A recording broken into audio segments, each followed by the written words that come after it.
Hello guys, welcome back to my YouTube channel another day.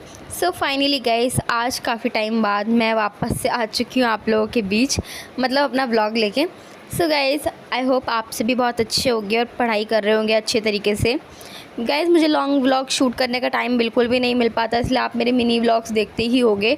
तो मैं mini vlog ही अभी continue कर पा रही हूँ और लॉन्ग व्लॉग के लिए टाइम लगता है थोड़ा, फिर थोड़ा बहुत वॉइस ओवर वगैरह भी करना पड़ता है।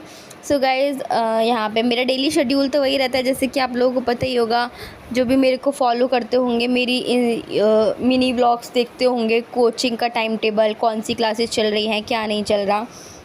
सो गाइज़, यहाँ पे फिर मैं बैठी थी, डेली रात का टाइम होता है मेरा, बिकॉज़ रात के टाइम पे ही मुझे अच्छे से टाइम मिलता है सारा दिन की फुर्सत के बाद, कि मैं अपनी कोई क्लासेस अटेंड कर पाऊँ। जैसे मैं ऑप्शनल भी अपना साथ के साथ कर रही हूँ, तो ऑप्शनल करने का बहुत अच्छा टाइम मिल जाता है। रात को बैठो 9 बजे से 10 बजे से, उसके बाद अपना टाइम सेट कर लो, वहाँ तक आपको पढ़ना है। देन गाइज़, यहाँ पे मैंने स्टार्ट करी थी अपनी क्लास हिंदी साहित्य की, और टोटल 157 क्लासेस हैं सर की, जो कि हमें वीडियो फॉर्म में प्रोवाइड की जाती हैं। और जो भी लोग यूपीएससी की प्रिपरेशन कर रहे हैं, दृष्टि से कर रहे हैं या फिर दृष्टि को फॉलो करके कर रहे हैं, ऑप्शनल जिनका हिंदी साहित्य है, वो लोग बहुत अच्छे तरीके से जानते होंगे कैसे प्रिपरेशन करनी है, क्या करना है, क्लासेस कैसे कैसे आपको मिलती हैं, है ना, पीडीएफ मिलती है, नोट्स मिलते हैं, और रिटन मटेरियल कितना मिलता है, ये सारी चीज़ें आप पे डिपेंड करती हैं। सो फिर इसी बीच मैंने सोचा, पहले जब तक सर बेसिक इंट्रोडक्शन करा रहे हैं, तब तक मैं अपने पेजेस पे लाइन कर लेती हूँ। और मैं आपको ये बताऊँगी कि मोस्ट ऑफ़ द टाइम मेरा जो फेवरेट थिंग है कि हमें अपने नोट्स जो हैं एकदम लूज़ शीट पे बनाने चाहिए। स्पाइरल वगैरह को अवॉइड करना चाहिए जब भी हम नोट्स अपने प्रिपेयर कर रहे हैं, अगर आप यूपीएससी एस्पिरेंट हैं तो।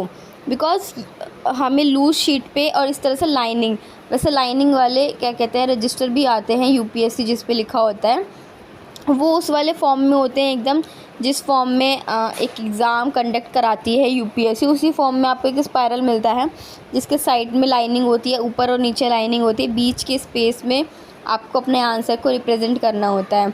अगर आपके पास प्लेन लूज शीट्स हैं तो आप इस तरह से भी लाइनिंग कर सकते हैं, बिकॉज़ ये आपको एक सिस्टमेटिक फॉर्मेट बता देता है कि आपको किस तरह से तैयार करना है, किस तरह से अपने आंसर को रिप्रेजेंट करना है, किस तरह से अपने नोट्स को प्रिपेयर करना है।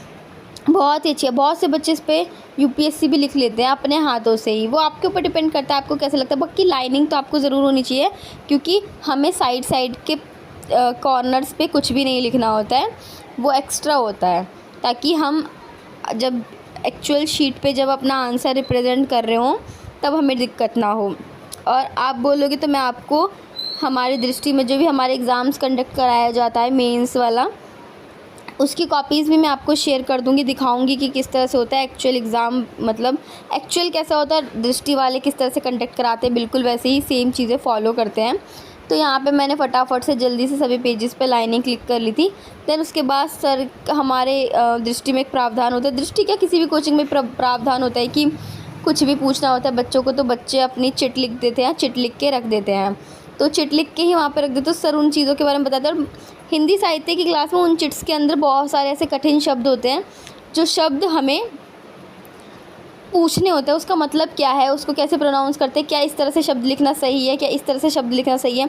आप देख रहे होंगे स्क्रीन पे जो भी सर ने शब्द लिखे हैं, वो बच्चों के ही डाउट्स होते हैं, क्योंकि जब बच्चे पढ़ रहे होते हैं, मतलब हम जो भी उपन्यास वगैरह अपना पढ़ रहे होते हैं, जो भी कहानियाँ पढ़ रहे होते हैं, हिंदी साहित्य में तो यही होते हैं, उपन्यास होते हैं, गोदान वगैरह, महाभोज हो गया, होमो सैपियंस हो गई बुक्स वगैरह, है ना, कहानी जितनी, उसके अंदर भी जो भी शब्द इस्तेमाल किए जाते हैं, बहुत से बच्चे कहते हैं, मतलब वो अपनी भाषा में लिखते हैं। तो जैसे गोदान है, गोदान में बहुत सारे शब्द ऐसे हैं कि हम लोग कुछ और तरीके से बोलते हैं, लेकिन उसमें लिखा कुछ और तरीके से, तो वो चीज़ें भी इसमें मैटर करते हैं। तो सर बाकी वही सारी चीज़ें यहाँ पे डिस्कस करा रहे थे।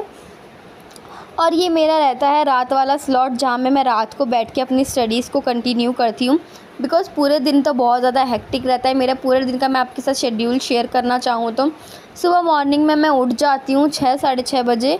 उसके बाद अपना फ्रेशन अप होके, तैयार होके, नहा धो के, पूजा पाठ करके मैं निकल जाती हूँ 6:30 7 बजे तक मॉर्निंग में कोचिंग के लिए। और कोचिंग आपको पता ही है, करोल बाग सेंटर जाना होता है मुझे, 3 इंटरचेंज करने होते हैं, तो बहुत ज़्यादा टाइम लग जाता है, इसलिए 1 घंटा पहले तो निकलना होता ही है। वो कॉमन है कि मतलब 1 घंटे का मार्जिन मैं लेके चलती हूँ, 1 घंटा और आधा घंटा 15 मिनट फालतू का।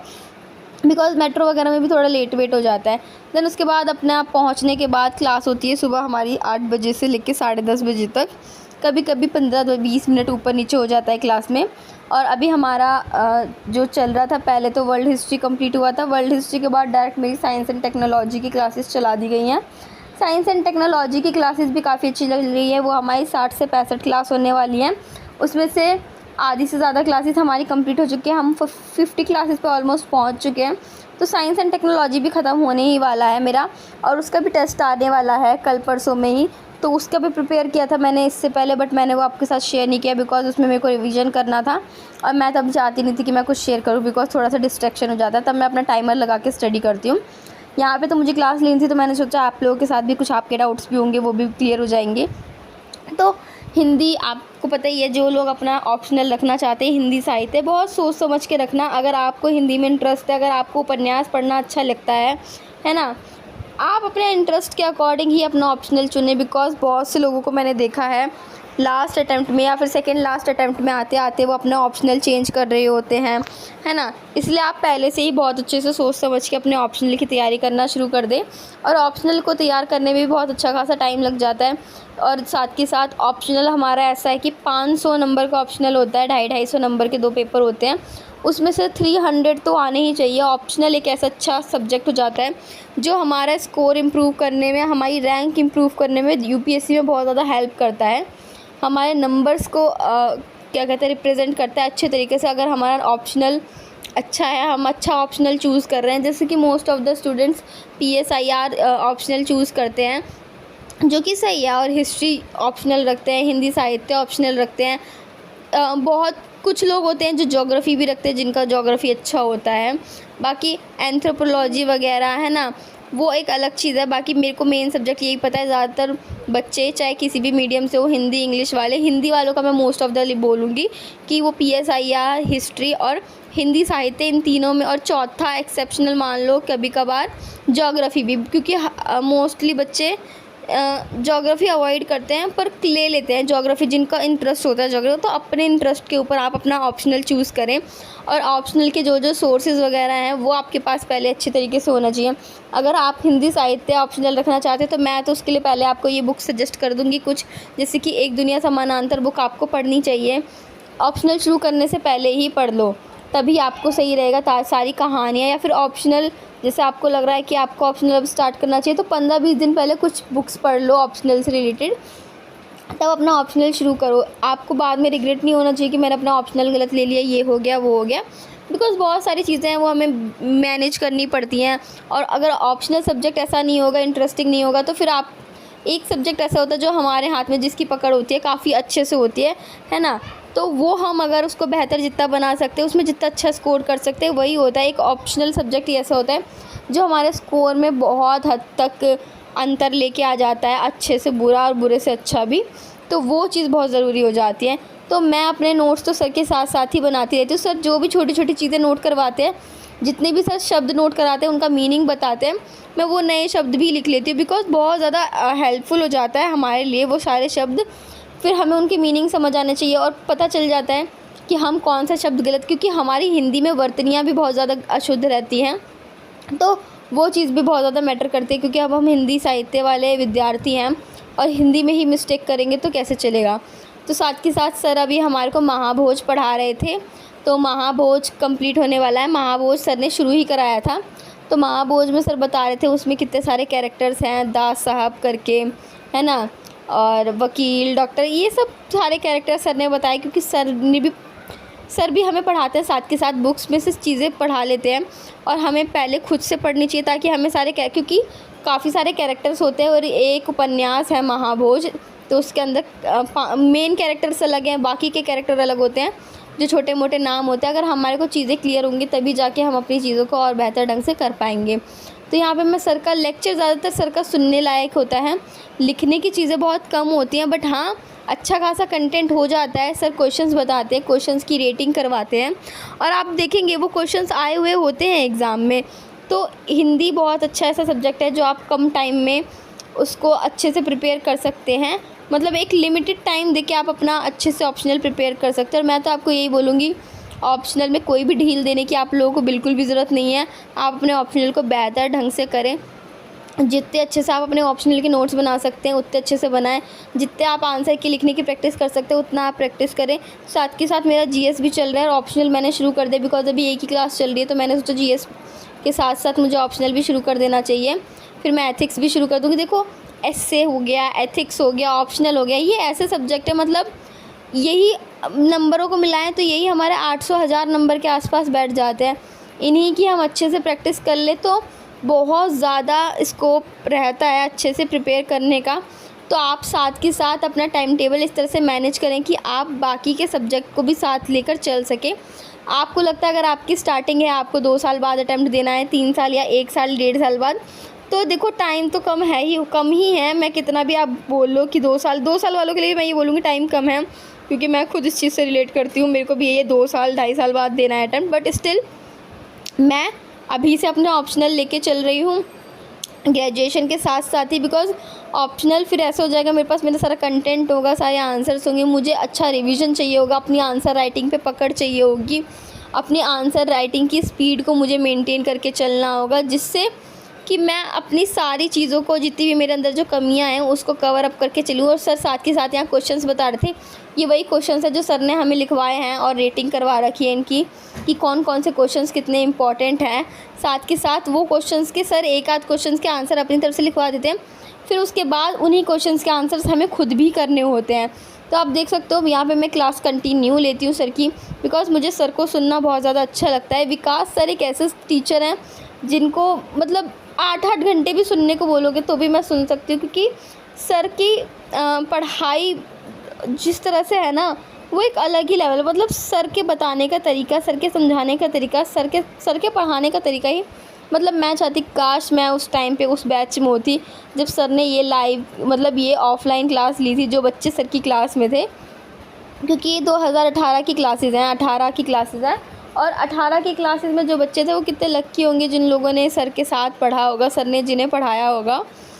वो तो अच्छी बात है, हमें भी सारे सोर्सेज अवेलेबल, बट एक ऑफ़लाइन सर से पढ़ने का एक अलग ही बात होती है। लेकिन स्टिल मैं आपको यही बोलूँगी अपने ऑप्शनल बहुत अच्छे से प्रिपेयर करें। काफ़ी अपनी जैसे गोदान हो गया, महाभोज हो गया, एक दुनिया समानांतर हो गया, दिव्या हो गया, इस तरह से अपने दोनों तीनों उपन्यास और ये कहानी है ना, एक दुनिया समानांतर के अंदर ही सारी आपको कहानियाँ मिल जाएंगी, जो कि आधे से ज़्यादा मतलब पूरा हिंदी साहित्य ही कवर कर देती है ना। प्रेमचंद की प्रेम मंजूषा, प्रेमचंद जितने भी कवि हुए, प्रेमचंद हो गए, फणीश्वर नाथ रेणु हो गए, मन्नू भंडारी हो गए, राजेंद्र प्रसाद हो गए, है ना, जैनेंद्र यादव हो गए, तो ये सभी कवियों के बारे में भी आपको पता होना चाहिए। तो आपका अगर इंटरेस्ट है उसी हिसाब से आप अपना ऑप्शनल चुनना, क्योंकि बहुत लोगों को हिस्ट्री भी बहुत ज़्यादा पसंद होता है, उन्हें ऐतिहासिक घटनाक्रम याद रहते हैं। मेरा भी हिस्ट्री फेवरेट है, मेरे को ऐसी बात नहीं, मुझे हिस्ट्री, मेरे को भी अगर मैं हिंदी साहित्य नहीं लेती तो मेरा दूसरा ऑप्शनल मतलब मैं हिस्ट्री ही रखती, लेकिन उससे भी ज़्यादा बेहतर मैंने हिंदी साहित्य को लेना समझा। अपनी अपनी कैपेसिटी होती है, अपना तरीका होता है चीज़ों को मैनेज करने का। आपको जो चीज़ें सही लगे आप वो कर सकते हैं। मैं तो आपको यही बोलूँगी ऑप्शनल है, ऑप्शनल आपके हाथ में होता है, बहुत अच्छे से आपको उसे चुनना है, सोच समझ के उसके लिए आप जो भी चीज़ें करना चाहते हैं वो करें। बाकी और कोई भी आपको मेरे से डाउट्स हो, जो भी आपको लगता है दृष्टि से रिलेटेड, आपको कोई भी इन्फॉर्मेशन चाहिए हो कि एडमिशन कैसे लगाना है, क्या क्या चीज़ें होती है, ऑफ़लाइन बैचेस कैसे परचेज़ कर सकते हैं, ऑनलाइन कैसे कर सकते हैं। ऑनलाइन तो आपको सिंपल पता होगा, ऐप पे जाके या फिर दृष्टि की वेबसाइट पे जाके आप वहाँ से कोर्सेज़ देख सकते हैं, कोर्स के बारे में पता कर सकते हैं, जिससे आपको पूरा कोर्स लेना है। क्योंकि दृष्टि में एसए का कोर्स अलग होता है, सीसेट का अलग होता है, जीएस में प्रीलिम्स मेंस का अलग होता है, कंबाइन अलग होता है, ऑप्शनल का अलग अलग होता है। तो वो आपके ऊपर डिपेंड करता है कि आपको अपनी क्लासेस किस तरह से रखनी है, और आप बोलोगे तो उसी शेड्यूल में भी आपकी क्लासेस का स्लॉट रखा जाता है। तो मैंने तो मॉर्निंग का स्लॉट ही बोला था दृष्टि वालों से जब मैं एडमिशन के लिए गई थी, तो मेरा मॉर्निंग का स्लॉट ही रहता है, बिकॉज बाकी का जो दिन होता है सुबह मॉर्निंग के 10:30 बजे के बाद मैं एकदम फ्री हो जाती हूँ। और बस वीक में 2 दिन ऐसे होते हैं जो मेरी क्लास लेट होती है, तब मैं शाम के 7 बजे तक आ पाती हूँ। लेकिन बाकी के जो दिन हैं उसमें मैं काफ़ी अच्छे से अपनी चीज़ों को प्रिपेयर कर लेती हूँ। 10:30 बजे के बाद 12 बजे तक मैं घर आ जाती हूँ, थोड़ा टाइम लग जाता है आने में।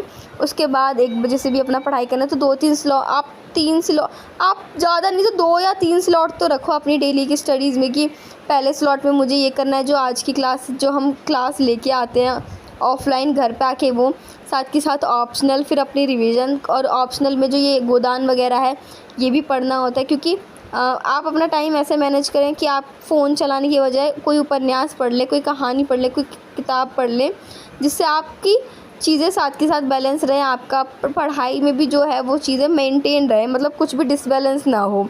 और रही बात मैगज़ीन्स वगैरह की, कभी हमारा टेस्ट होता है, मंथली मैगज़ीन का टेस्ट होता है, तो मैं तो साथ के साथ मेट्रो में ले जाती हूँ, अपनी गोदान ले गई है ना, अपनी क्या कहते हैं जो भी मेरे को मैगज़ीन वगैरह मिलती है। क्योंकि वो एक ऐसा टाइम होता है कि हाँ, कितनी देर तक ही फ़ोन स्क्रॉल कर लोगे आप, क्योंकि हम लोगों का सबसे बड़ा डिस्ट्रैक्शन पीरियड ही वही होता है कि रील्स स्क्रॉल करना, कभी कुछ करना। इससे अच्छा आप अपनी बुक्स लेके जाओ, जब आप पढ़ोगे ना, कोई भी कहानी के अंदर आप एंटर करते हो ना, तो उस कहानी का एंड जाने बिना ना फिर आपका मन नहीं करता उसे रखने का, फिर आपके अंदर ना उतनी ही उत्सुकता बढ़ती जाती है कि हाँ यार आगे क्या होगा, आगे क्या होगा। मैं आपको सजेस्ट करूँ, बहुत अच्छी बुक है, एक है कलेक्टर साहिबा। आप अगर कोई भी एस्पिरेंट हो, चाहे आप यूपीएससी एस्पिरेंट हो, एसएससी एस्पिरेंट हो, चाहे वनडे एग्ज़ाम के कोई भी कांस्टेबल की प्रिपरेशन करने वाले ही क्यों ना, अगर जो मेरे ब्लॉग दिख रहा होगा उसको भी मैं आपको एक बार एक ज़रूर सजेस्ट करूँगी कि आपको एक बार कलेक्टर साहिबा बुक ज़रूर पढ़नी चाहिए। बहुत ही अच्छी बुक है, मतलब आप नॉन एस्पिरेंट भी है ना तब भी आप उस बुक को पढ़ लो, अच्छी लगेगी। मतलब उस बुक अच्छी है, बुक की एंडिंग अच्छी है, और कहानी के अगले पात्र में क्या होने वाला है उसको जानने की एक उत्सुकता रहती है इंसान के अंदर। तो मुझे तो बहुत अच्छा, मैं पर्सनली हर कोई मुझसे, जब भी कोई मुझसे पूछता है ना कि आपका ऑप्शनल ये है, आप मुझे कोई बुक सजेस्ट करना चाहो, तो मैं उसको पहला यही बोलती हूँ, एक तो आप क्या कहते हैं कलेक्टर साहिबा पढ़ें, दूसरा उसके बाद आप गुनाहों का देवता पढ़ सकते हैं, बहुत ही अच्छी बुक है ना। दीवार में एक खिड़की रहती है ना, सफ़र, है ना, ये जो बुक्स हैं कुछ बहुत ही अच्छी बुक्स हैं। लिफाफा हो गया, आपको पढ़नी चाहिए। मतलब आप नॉर्मल इंसान भी है ना, आपके अंदर बुक पढ़ने की, मतलब मुझ में भी नहीं थी यार ये वाली आदत। मैंने सोचा था अरे यार मैं हिंदी ऑप्शनल लूँगी, पर मैं बुक्स तो पढ़ने में इंटरेस्टेड ही नहीं रखती, है ना। मतलब इस तरह से उपन्यास वगैरह, एक आध नावल मैंने पढ़ा है, जैसे कि ऋतिक सिंह का है जो उन्होंने किया था, I don't love you any more and I am not an over thinker, ऐसे करके कुछ, स्टॉप ओवर थिंकिंग, तो ये पढ़ा था मैंने। बाकी उसके अलावा मैंने कुछ भी नहीं पढ़ी। उसके बाद फिर मेरे को जब इंटरेस्ट आया, पहली बार मैंने कलेक्टर साहिबा पढ़ी। कलेक्टर साहिबा पढ़ने के बाद मुझे लगा कि हाँ मैं तो अब पढ़ूँगी भाई, मुझे बुक्स पढ़ना अच्छा लगता है। मैंने बुक्स लेके भी रखी हैं, गोदान भी लेके रखी है मैंने, महाभोज भी लेके रखी है, और दिव्या भी मुझे लेनी है, एक दुनिया समानांतर भी है मेरे पास, ईदगाह भी है, और गुनाहों का देवता है, मैला आंचल है। जब आप पढ़ेंगे ना आपको बहुत अच्छा लगने लगेगा, कहीं ना कहीं आप एक एस्पिरेंट वाली लाइन, मतलब एस्पिरेंट एक अपने आप को भी एक सच्चा और अच्छा एस्पिरेंट समझने लगेंगे। जब आप पूरी दिल से मेहनत करते ना, तब आपको लगता है कि मतलब कभी भी ना इस चीज़ का रिग्रेट नहीं होना चाहिए कि काश मैंने उस टाइम पे मेहनत कर ली होती। क्योंकि मैं भी कभी कभी बीच में चीज़ें स्किप कर देती हूँ ना, तो मुझे बहुत लगता है कि अरे नहीं यार। बट हाँ, ऑफलाइन जाने का यही फ़ायदा होता है, कंसिस्टेंसी रहती है। हम डेली सुबह उठ के जा रहे हैं, भले ही आज क्लास में पढ़ने का मन नहीं है, लेकिन जा रहे हैं, सर को सुन रहे हैं, वहाँ बच्चों को देख रहे हैं, ठीक है, आते जाते सभी एस्पिरेंट्स को देख रहे हैं, तो एक लगता है कि यार हम क्यों अपना टाइम वेस्ट कर रहे हैं। तो एक सबसे बड़ा मोटिवेशन मेरा यही है कि मैंने, मतलब एक तो सेल्फ़ मोटिवेशन होना चाहिए, किसी और के मोटिवेशन पे आप कितने दिन ही काम कर लोगे ये तो आपको मुझसे ज़्यादा अच्छे तरीके से पता होना चाहिए। और अपनी स्टडीज़ को इतना प्रोडक्टिव बनाओ कि अगर आपको कोई भी डाउट हो आप तुरंत क्लियर करो। बहुत सारी चीज़ें होती हैं टीचर से, नहीं तो आप तुरंत ही गूगल कर लो, जो भी चीज़ें होती हैं। बाकी जैसा भी है पर आपको करना चाहिए, मैं आपको यही बोलूँगी। अपना ऑप्शनल बहुत सोच समझ के लिए। ये आज का मेरा पूरा व्लॉग ऑप्शनल पे डेडिकेटेड है, बिकॉज़ मैं यहाँ पे रात का स्लॉट मेरा यही होता है दोस्त, क्योंकि सर की क्लासेस ही 2.5 घंटे की होती है, उसके बाद साथ के साथ नोट्स प्रिपेयर करना। बाकी मैं सर के लेक्चर को 2x की स्पीड पे नहीं 1.5x की स्पीड पे सुनती हूँ, क्योंकि बहुत ही ज़्यादा स्लो है ये वाला कंटेंट क्लासेस सर की। और आधी क्लासेस मैंने ले ली थी, थोड़ा स्किप हो गया था, उसके बाद मैंने 2 दिन बाद ऑप्शनल उठाया, बिकॉज़ 2 दिन मेरी क्लासेस होती है तो मैं लेट आती हूँ 7 बजे तक, फिर ट्यूशन भी पढ़ाना होता है। तो आप अपनी लाइफ में चीज़ें इस तरह से मेंटेन और बैलेंस करके चलें कि आप अपने स्टडीज़ को प्रोडक्टिव बना सकें। अगर आपका कोई टॉपिक छूट भी रहा है तो आप उसको इनकमिंग डेज़ में कवर अप कर लें। उसके लिए आपको एक होना चाहिए, जैसे मेरा ऑप्शनल का मानना है कि अगर आप महीने में क्या कहते हैं 30-31 दिन भी आपके पास है तो आप महीने में 25 क्लासेस तो कवर अप कर लें, क्योंकि जिस हिसाब से 150 क्लासेस है वो धीरे धीरे जाके तभी आपकी कंप्लीट हो पाएंगी। ऑप्शनल के लिए तो मैं आपको यही बोलूँगी। बाकी हर सब्जेक्ट के ऑप्शनल अलग तरीके से होते हैं, सबका टाइम पीरियड अलग होता है, आपके ऊपर डिपेंड करना पड़ता है ना कि वो आप कितना कर रहे हो, कितना करके कर सकते हो।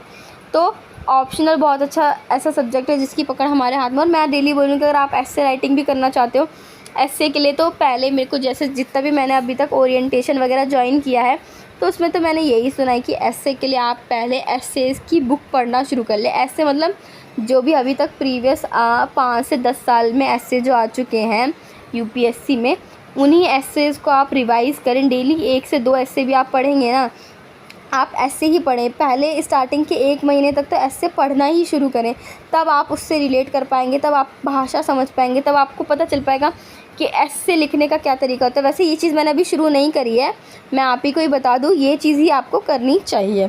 सो गाइज़, आज का व्लॉग इतना ही। आई होप आपको मेरा आज का व्लॉग पसंद आया हो। Bye bye, see you. Please like share subscribe ज़रूर करें।